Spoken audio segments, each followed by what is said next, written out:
Baik, kita mulai. Assalamualaikum warahmatullahi wabarakatuh. Ketemu dengan saya Abdurrahman Batubara di channel Hukum Kantor Hukum Perjuangan. Hari ini kita akan membahas langkah-langkah seorang sarjana hukum bila ingin mempunyai keinginan untuk menjadi seorang advokat. Apa saja sih caranya, langkah-langkah apa yang kita butuhkan sehingga kita bisa menjadi seorang advokat? Langkah-langkah menjadi seorang pengacara atau seorang advokat. Bagaimana langkahnya? Yang pertama adalah kita harus mempunyai latar belakang pendidikan hukum. Itu yang pertama. Yang kedua, kita harus mengikuti yang namanya PKPA. Apa itu PKPA? PKPA adalah Pendidikan Khusus Profesi Advokat. Pendidikan khusus profesi advokat ini adalah salah satu yang harus wajib kita ikuti agar kita bisa menjadi seorang advokat. Bagaimana caranya agar kita bisa mengikuti PKPA ini? Kita pastinya mencari suatu lembaga yang mengadakan pendidikan khusus profesi advokat. Salah satunya Kantor Hukum Perjuangan ini merupakan salah satu lembaga yang melaksanakan PKPA. Baik, pertanyaannya, adakah biaya untuk melakukan pendidikan khusus profesi advokat ini? Pastinya ada. Untuk mengikuti PKPA ini kita harus mengeluarkan biaya 5 juta untuk pendidikan. Administrasi atau pendaftaran itu ada Rp500.000. Jadi kita tinggal membayarkan, kita mengikuti schedule yang diberikan oleh pelaksana pendidikan khusus profesi advokat tersebut. Nah, setelah kita mengikuti pendidikan, nanti akan ada namanya ujian atau disebut dengan UPA. Apa itu UPA? UPA adalah ujian profesi advokat. Untuk mengikuti ujian kita harus mengeluarkan biaya sebesar Rp2.500.000. Nanti kalau Anda lulus, nanti akan mendapatkan sertifikat. Sertifikatnya seperti ini ya. Ini sertifikatnya, kemudian ada di belakangnya keterangan-keterangan dan nilai yang diberikan. Seperti ini.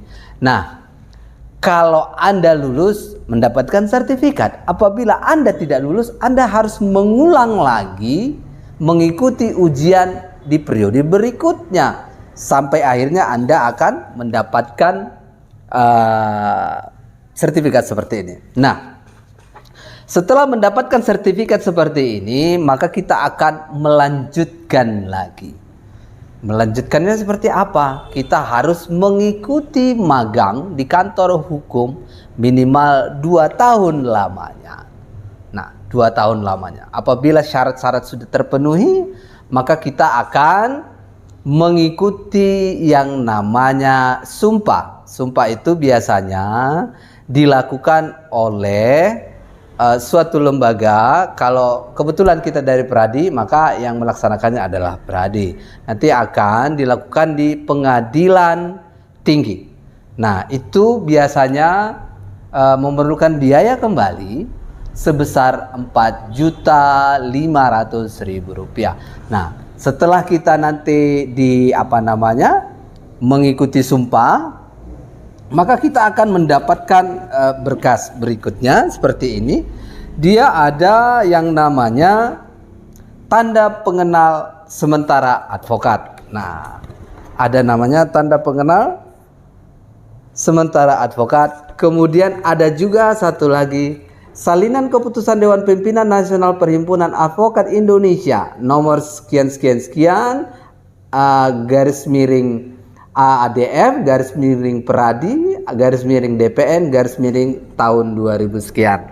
Jadi itu tentang pengangkatan advokat di wilayah Pengadilan Tinggi Medan. Jadi 2 surat ini sudah sah mengangkat kita sebagai advokat. Menunggu hasil kartu yang sebenarnya, karena ini masih bersifat sementara. Setelah 3 bulan lamanya, biasanya baru keluarlah yang dikatakan BAS atau berita acara sumpah atau pengambilan sumpah dari Pengadilan Tinggi Medan. Kebetulan kita dari Medan, makanya Pengadilan Tinggi Medan. Dan kita akan mendapatkan yang namanya KTPA atau Kartu Tanda Pengenal Advokat. Nah, sekian dulu teman-teman. Mungkin kamu sarjana hukum yang di luar sana yang ingin menjadi seorang advokat, beginilah langkah-langkahnya. Bagi teman-teman sobat perjuangan yang belum paham dengan keterangan dari kita, boleh menuliskan di kolom komentar, nanti kita akan menjawabnya secara interaktif.